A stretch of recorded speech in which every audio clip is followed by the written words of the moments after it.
Yo ho ho and a bottle of rum! We're back with the second half of our reviews here on our pirate ship. Arg. Arg. Aye. Whatever.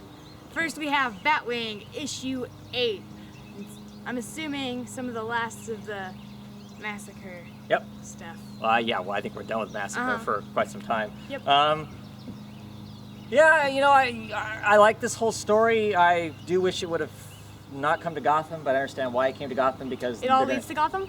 Well, besides the fact that it all leads to Gotham, of course... The Court of Owls. The Court of Owls, and so they'll have him tied up with that being there in Gotham, I'm sure. They tried fooling us as to who Masquerade was. Oh, I was always fairly sure. I mean, confused me a little bit when they're like, oh, it must be General Kaida. But I'm like, isn't he a bit old to be beating up Batwing? Yeah. I always kind of figured that it was his brother that was... Yeah. I mean, I know they implied him being killed, but still. Right. I was like, oh, that's probably... You know, I enjoyed the book. I like the art in this one. It was Dustin Nguyen did the artwork on this one. So that's kind of refreshing. It's nice to see him back in Gotham doing some Gotham type stuff and whatnot. I guess I thought it was kind of... I was hoping there'd be more. Yep. More to the whole... This is why we're hunting these people down and killing them. Didn't it feel just kind of... For me, this issue felt kind of easy. Because so far... Massacre has always beat Batwing. I mean, like, he's cut Batwing up seriously a few times. I mean, I know part of that some of the time is because, you know, like, he ran him through. So well, right, he was already messed up, yeah. But when they first fought, it still felt like, I mean, I know Massacre still got away with killing them, but it was more of a fight, and Massacre still was clearly the victor. This, it felt like Batwing just showed up and then beat him up. Well, yeah, but he had to deal with those other people that were around too. I mean, the rest of the Bat family was there. Yeah. You know, so that's you kind of have to watch what's going on. So yeah, it wasn't bad. I'm curious to see where the next arc goes after the Court of Owls. That will probably help determine whether or not I keep picking up the book and whatnot. I'm hoping he gets back to Africa. We start dealing with some more Africa-centric type stories. Well, there's some cool African heroes. I guess I don't know if how much of the Shadow Cabinet-y people are still in. No, they're African American. I don't know if they're actually in Africa. I don't know if they're in Africa, but but Vixen is from Africa. I know there is some African villains. My understanding is that Batwing's going to be part of. But my understanding is that Batwing's going to show up being part of Justice League International. I think he's going to be on that crew, which makes a certain amount of sense that you're trying to recruit people from other parts of the world, obviously. So it's not international. Right, because it's supposed to be.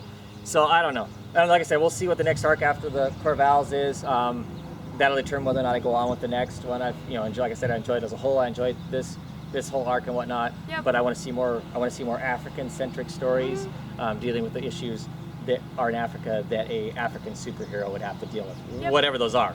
I mean, I would assume it's not your standard bank robbery and that sort of thing. Yeah. You know, but I don't know because I don't really know a lot about Africa, so I'm hoping the comic book's going to help educate me on that along the way. Yeah. All right. What would you give it? Yeah, I'd give it a weak 4, strong 3. No, I'd give it a 3 out of 3. Yeah. All right, next we're going to talk about Detective Comics number 8. What'd you think? It was nice that they finished up the whole thing with Doctor Strange's son because they introduced him a few times. And I was like, are they ever actually going to do something with this? Because they're building it up. This is actually the first time I've ever seen Scarecrow in a comic. Yeah. Ever. It's pretty cool, huh? Yeah. Oh yeah, he's scary, but that makes sense because that's what he works off of. He's cool. I like him. Yeah. This was probably a decent kind of a one-off issue. You could have just read it just by itself and been fine with it. You didn't have to know there were other bits and pieces. Yeah, you didn't have to tie up some stuff and whatnot as we're moving. Of course, as all this stuff moves into the Court of Owls things, because it'll be in all the books. I liked it. I'd be interested to have known what they were collecting all that stuff for and whatnot, and why was Scarecrow actually out to save Strange's kid, or was he really just trying to save his own name and his own gas and his own that stuff and not be? I don't know because they found him and they realized that he says that the kids who's gonna get all messed up and stuff. Well, that kid turns out to be Eli, and Batman just stops Eli. I guess you could say saves if that was the case. Saves Eli before he really does anything that will kill tons and tons of people, or you know, mass city trauma. So not that we know for sure exactly what was all up there. So maybe that's the story. But maybe it might be just like Scarecrow said. I mean, Batman saved somebody from falling off the pit into being a total mastermind, crazy evil villain, and Scarecrow keeps his own guests and stuff. So I don't know though. It'll be interesting to see. Anyway, what'd you give it? Oh yeah, I'd give it a solid 3. Yep, 3 out of 3. A 3 out of 5. Yeah, something like that. Okay, what's next? Here we have a comic that deserves to be sent to the bottom of the ocean. Y'all. With Hal Jordan and all them other folk. Scott Summers. Green Arrow, issue 8. Oh yes, my favorite Green Arrow. I don't even know what to begin to say about this book. It's kind of a mess. I was so excited because Anastasia was going to be taking on the roles, the art. Let's talk about the art first, and then we'll talk about the writing. For me, the art, there's bits and pieces of the art I really liked. It has an interesting style, and then there's other parts of it that are just such a neurotic mess that you're not even sure exactly what the hell it is you're looking at. Exactly. That's what I felt like. It was very frustrating. This comic, I could not read it. I skim read Green Arrow. I skim read a comic. Yeah. I skim read it. It was just that bad.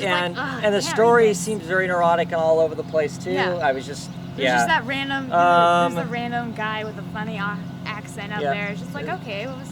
As everybody knows, I love my Green Arrow. He's my guy. I'm gonna wait for this arc to finish out. I'm gonna get the rest of this arc, and we'll start to see what the next arc. See if these two creators get their feet underneath them and can develop something that's interesting.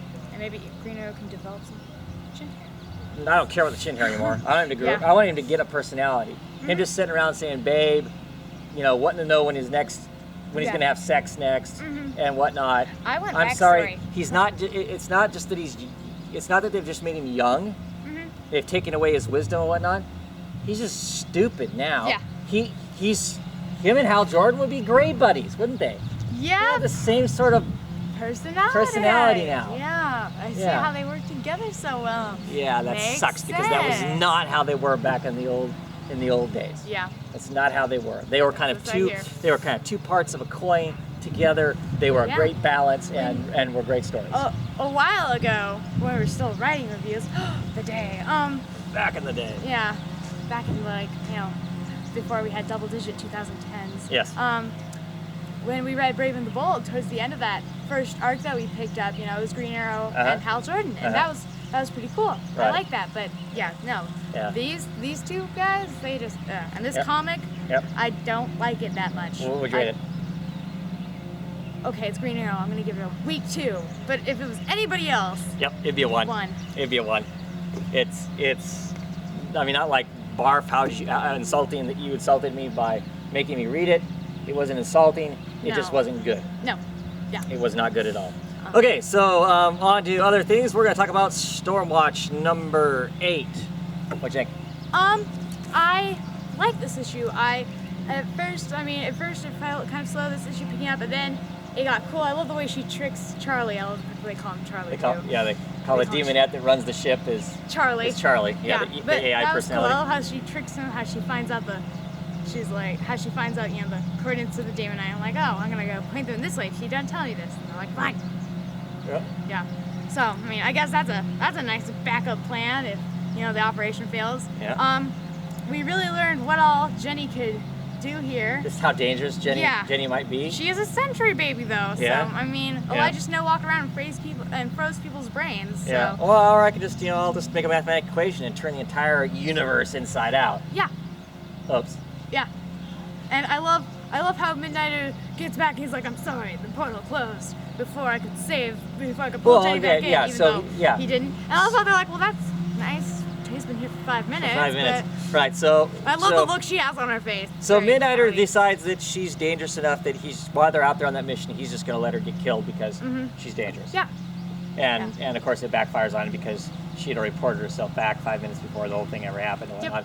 And of course she ends it with this veiled threat is I know about I know. Yeah, I know. I love how she's like, and Midnighter's like freaking out. She's like, yes. Yeah. Because I can totally,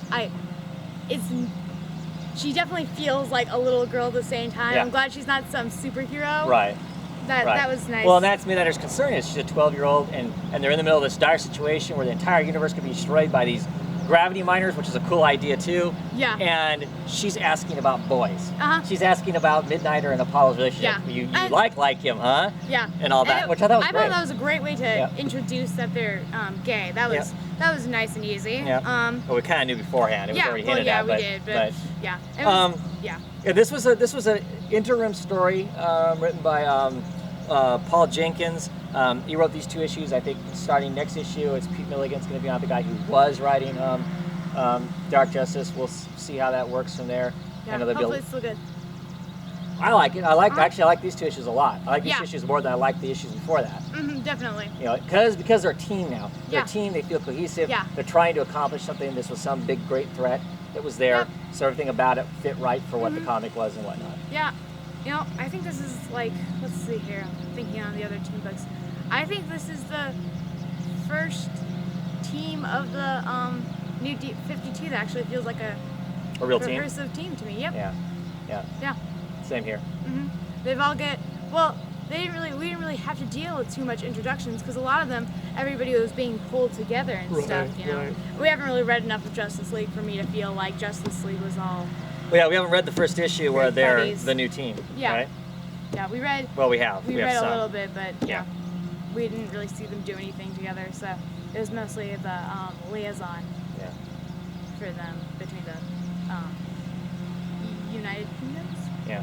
Okay. So anyway, I would give this book a solid 3 out of 3. Yeah. Or 3 out of 5.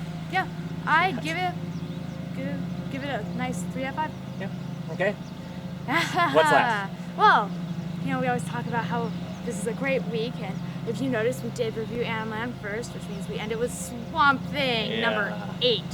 Oh man, you know, I don't know that tons and tons happened in this book, but it was absolutely. It was cool. Amazing. It was really cool. It was really great imagery. You know, the dialogue that goes along with it, and you know, the prose that goes along with it, as far as describing what's happening and whatnot. It's really cool. Him building up his power, him smashing in there, telling the kid to stand down. He'll make his death quick. Not that he's gonna let him live, but just that he'll make his he'll spare him pain. Well, some pain. Some pain, right? Yeah. It's just a big awesome. Him slaughtering a bunch of stuff, and then getting to his lovely Abigail. Define lovely. She's really scary. She's like some sort of little dead giant insectoid alien thing. Yeah. I long, love this, sharp, pointy things. I love the way this Swamp Thing looks. I love how he looks armored, because I mean he talks about how real Alec is under him. Still in there so somewhere. It makes sense because that's kind of cool with 2 bodies. Yeah, you can feel him breathing, but you can also feel when he breathes out that his other body is taking that in, because that's what plants do. Yeah. Yeah. Well, yeah, because I mean, and I like the rib cage. I like his armor. And I like his wings, and the antlers are. I think that was a cool touch. Yeah, they're pretty cool. And I love watching him fight. I love it as, you know, he has this little arm wood spear thingy, but as he's, you know, walking around and shooting his hands out. Right, tendrils and stuff. One of the things I really like about it is where he talks about having the power, and you can feel that urge. You know, in the first issue, he talks about the fact that, you know, plants are just as, you know, the plant world is just as vicious. It wants to eat and consume everything.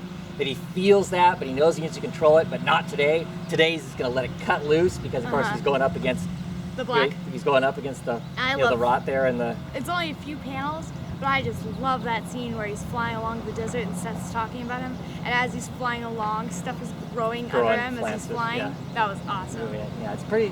It's really cool. I don't really want to use the word epic, but I'm gonna use the word epic. It's pretty epic, yeah, he really does come across as being some giant plant god of sorts. It was definitely an amazing comic. Yeah, it was. I was really happy with this. What'd you give it? I give it a 4. I give it a 4 too. Yeah, it was pretty awesome. Good week of comics. Only really one that really stank. That was the Green Arrow. It stank. I apologize. I apologized if I convinced anybody to read the Green Arrow, because Anna said he was going to be picking it up. I was expecting big and exciting things. Someday I'll do reviews on some of her old stuff that she did, and we'll talk about how awesome that old stuff was. And like I said, maybe they're just going through some growing pains. Maybe they'll get it all figured out. I hope. Hopefully, that'd be nice. I hope. Anyway, that's it for this week's review, and I'm sure we'll have another one up soon, because we do have comics sitting around to read. Yep. Have a good one. Bye.